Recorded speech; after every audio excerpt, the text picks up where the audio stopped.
തെരഞ്ഞെടുപ്പ് കാഹളം മുഴങ്ങിക്കഴിഞ്ഞു. ലോക്സഭയിലേക്കുള്ള വിധിയെഴുത്തിന് ഇനി ഒരു മാസം മാത്രമാണ് ബാക്കിയുള്ളത്. വേനൽ ചൂടിനെ വെല്ലുന്ന പ്രചാരണ ചൂട്.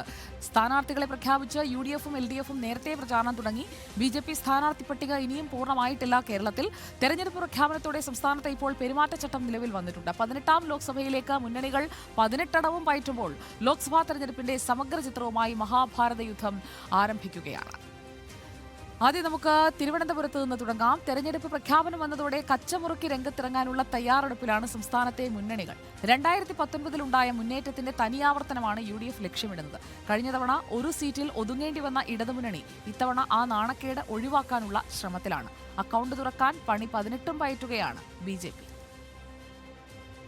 പ്രചാരണം നേരത്തെ തുടങ്ങിയ മുന്നണികൾ തെരഞ്ഞെടുപ്പ് പ്രഖ്യാപനം വന്നതോടെ തന്ത്രങ്ങൾ അടുത്ത ഗിയറിലേക്ക് ഷിഫ്റ്റ് ചെയ്യുകയാണ്. പ്രചാരണ രംഗത്ത് വിഷയങ്ങൾ ഏതു മാറി വന്നാലും പൗരത്വ ഭേദഗതി നിയമം തന്നെയാകും UDFിൻ്റെയും LDFിൻ്റെയും ഫോക്കസിംഗ് പോയിന്റ്. സംസ്ഥാന സർക്കാരിനും ഇടതുമുന്നണിക്കുമെതിരെ UDFിൻ്റെയും BJPയുടെയും ആവനാഴിയിൽ ആയുധങ്ങളേറെയാണ്. അതിനെ പ്രതിരോധിക്കാൻ എന്തു തന്ത്രം ഇടതു ക്യാമ്പ് പയറ്റുമെന്നത് ശ്രദ്ധേയമായിരിക്കും. സിറ്റിംഗ് MPമാരെ രംഗത്തിറക്കിയതും കേന്ദ്ര സംസ്ഥാന സർക്കാരുകൾക്കെതിരായ വികാരവുമൊക്കെയാണ് UDF അനുകൂല ഘടകങ്ങളായി കാണുന്നത്. രാഹുൽ ഗാന്ധി കൂടി സംസ്ഥാനത്ത് ലാൻഡ് ചെയ്യുന്നതോടെ പഴയ തരംഗം ഇത്തവണയും ആഞ്ഞു വീശുമെന്ന് തന്നെയാണ് കോൺഗ്രസ് ക്യാമ്പിന്റെ പ്രതീക്ഷ. എന്നാൽ കഴിഞ്ഞ തവണത്തെ രാഹുൽ ഇഫക്റ്റ് ഇത്തവണ ഉണ്ടാകില്ലെന്ന് ഇടതുപക്ഷം വിലയിരുത്തുന്നു. പൗരത്വ നിയമത്തിലെ സംസ്ഥാന സർക്കാർ നിലപാടിലൂടെ ന്യൂനപക്ഷ പിന്തുണ ആർജിക്കാമെന്ന കണക്കുകൂട്ടലുമുണ്ട് ഇടതുമുന്നണിക്ക്.